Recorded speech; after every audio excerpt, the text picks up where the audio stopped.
It's a damn beautiful sight, but light is horrible, so let's head off into the forest. I could tell you where we're going, but I don't know. I could tell you when we'd get there, but I'm uncertain. The only thing that I know is I'm on my way. And if you know what that's from, you know exactly where I'm at. Team, I admit I had to look up a word or a phrase, a term, whatever you want to call it. Somebody had left to one of my videos. It was a derogatory remark as it was given, I believe, and it was just a single word, and it was LARP. LARP. No, man, this was a long-range reconnaissance patrol, right?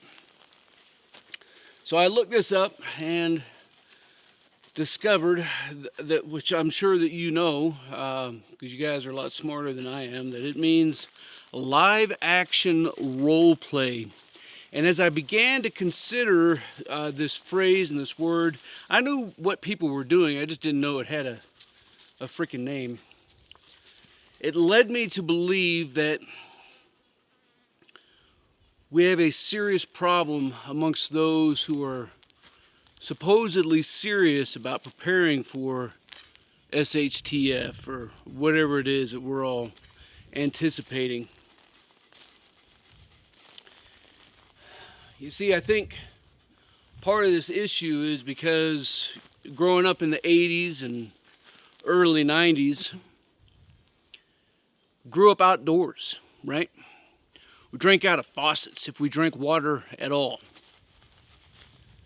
We ran around through the woods, through the mountains, through the neighborhoods, and don't get me wrong, like there were a few rich folks out there who had the laser disc players. You remember those?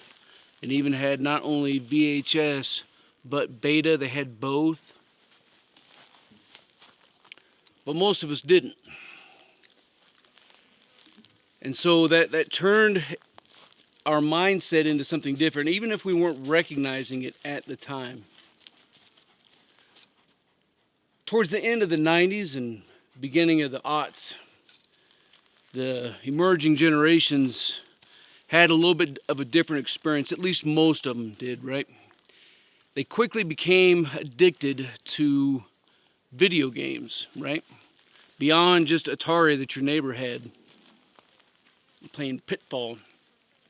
These guys were on desktops, right? They were on PCs, as well as stations that were hooking up to the television. And they began to grow up indoors. And what's worse than that, and then what, is they began to play first-person games, right? Quote-unquote war games or whatever. And I think that there was seeds planted here that what you were doing is what no shit real warriors do. The tactics that you're seeing, the risks that you're assuming, so many things. And I believe that this began to further ingrain in them. And the next step, and then what? Was that, well, hey, I'm getting a little older. I still want to play my video games, but hell yeah, America, let's go outside and start training for real. And so initially, the big thing was paintball, right? Dudes would get all dressed up in their gung-ho gear, and they'd head off to the paintball fields, and they'd massacre each other. Again, utilizing what I think in a lot of people's minds are actual tactics, right? Because they're using this as a training event. Again, not everybody, but I've known quite a few. And the next step was merging into airsoft, right? That's all the latest rage now. And we know that when there's pain involved, whether you're using any type of airsoft or simunition, whatever the case is, that your tendency to do and accept certain things is going to be much less than if there's no pain involved. And so these training aids can be good tools, right? Don't get me wrong. And don't get it twisted.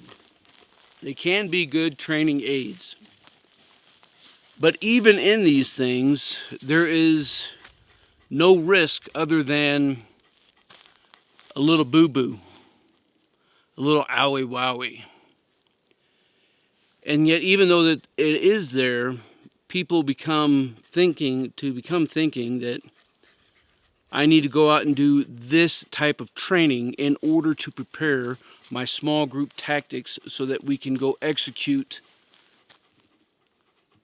the things that we want to get out there and start doing, right? Does that make sense? Well,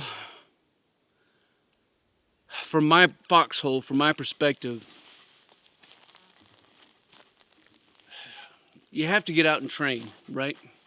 And there is no perfect training scenario. Everything that you do, man, you could go to NTC or JRTC, you could go to any large culminating field training exercise, and it's not going to be a perfect iteration. Why? Because, well, quite frankly, the good guys are supposed to win, right? Which is a mistake on our end when it comes to training. You need to let things flow out as they should. The other downside, of course, is that your Op 4 knows your tactics, which your enemy knows your tactics as well, but they can use this against you in this training environment. For example, when I was going through Hell Week of CQB school back in 1990, whatever,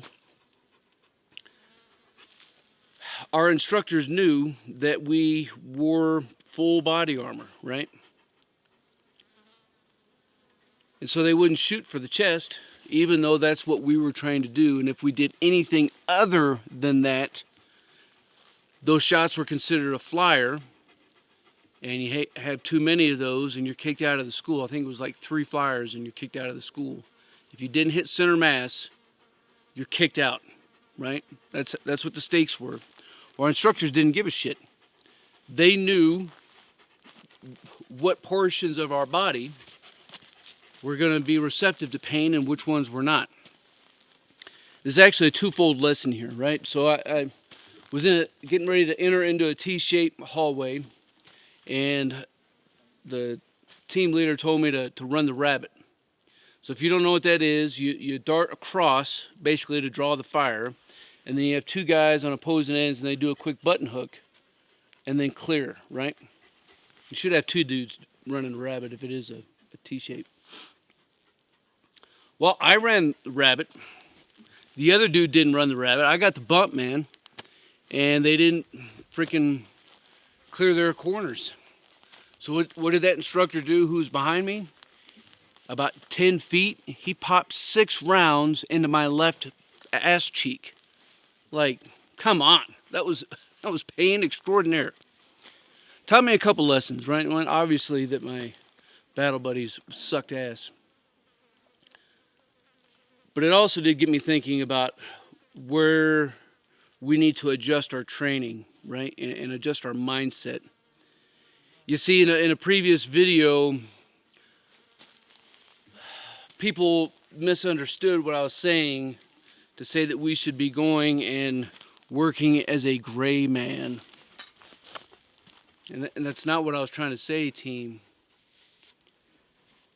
I think it's more in line with what my Op 4 instructor did. He knew where my strengths and weaknesses were, and he targeted my weaknesses. Now my battery's getting ready to die, so don't go anywhere. I'm going to change this thing out. And so ultimately what we need to understand is that, yes, every training has pros and cons, and we need to put forth our best effort to get out and get off our asses and go execute our training. You can't just train in your mind, right? But you need to do just that. If you're out playing a game, it can be all well and good, but you may ultimately be missing something much, much more important. So I'm going to challenge and encourage you to sit down and talk with your tribe, with your teammates or whatever, whoever it is that you get after with, even if it's just yourself or yourself in a small crew. And set out your objectives. Identify some key elements that you need to get after, right? And then when you go in, you need to train as disciplined as you can, not like somebody who's out just playing some airsoft or whatever the hell is LARPing is. Like, I don't even know what it's going to emerge into next.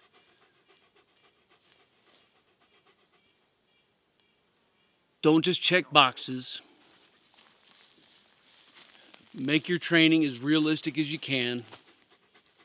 And then when you're done, conduct your after-action reviews to discover what went right, what went wrong, what was supposed to happen and what did happen, of course.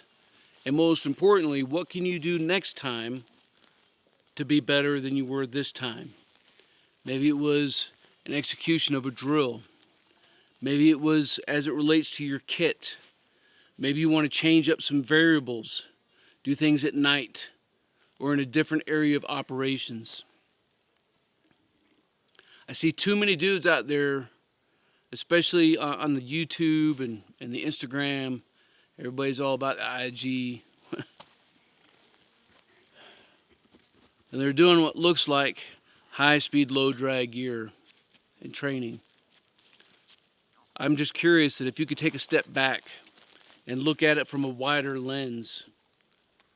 Are all of these folks really getting after what they need to? And what lessons can we learn from what they are doing?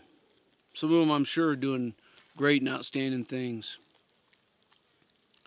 But we need to train with more discipline, because team, it is not a matter of if, it is a matter of when. Now, if you happen to be a LARPer and you didn't like the content of this message, team, my fault, you're bad. If you did enjoy it, you already know what to do, because it's going to fill my flask from everybody freaking crying rivers of tears. That is so freaking good. Team, I appreciate you guys. Until then, you stay out there, you keep grinding, and you stay stoked.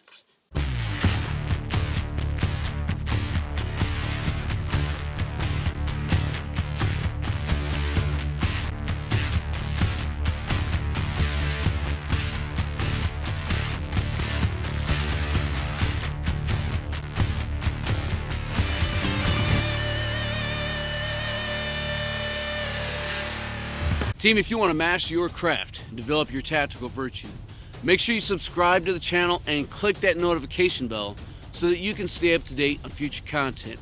Consider becoming a channel member. It's going to give you exclusive access to content not available to anybody else. I appreciate you guys. Until then, you stay out there, you keep grinding, and you stay stoked.